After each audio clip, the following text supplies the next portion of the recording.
點解咧？大家同一筆預算咧，響灣區揀出嚟嘅樓咧，居住體驗感咧會差別咁大嘅咧？我係小林啊，咁咧係中原地產咧中山分公司，直屬香港中原啦，專為灣區置業嘅朋友咧分享咧樓盤嘅資訊。揀樓咧，大家唔好淨係睇呢個售價啦，同埋聽呢個口碑咯。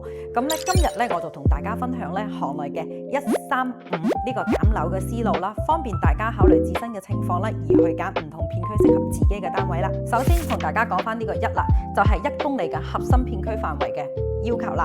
咁呢個要求咧會有商業啦，同埋市政啦，同埋各種嘅生活配套啦，係已經發展完善噶咯。咁呢度咧就會居住氛圍咧相對嚟講會比較穩定啦。咁呢啲咧就會比較適合咧生活嘅品質啦，比較注重嘅朋友，同埋長期打算居住喺灣區入邊嘅朋友。但係呢個門檻咧相對嚟講會有少少高。好啦，跟住同大家講下呢個3公里範圍啦。雖然咧佢冇核心地段咧咁密集，但係咧佢滿足到日常嘅出行啦，以及生活配套嘅需求嘅。呢度咧個預算咧相對會比較平和啦，適合大部分響灣區置業嘅朋友。最後咧就係呢個5公里嘅範圍以外啦。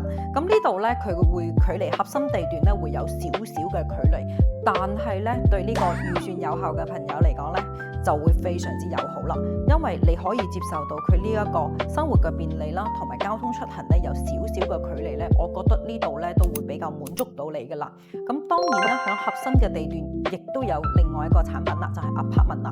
如果大家咧想了解更多 apartment 嘅資訊嘅話咧，可以睇翻我上一條視頻咧，亦都有講到中山108嘅。如果想了解更多嘅話，亦都可以向評論區咧留言俾我。其實咧唔同嘅地段咧有唔同嘅屋苑，冇絕對個好與壞之分嘅。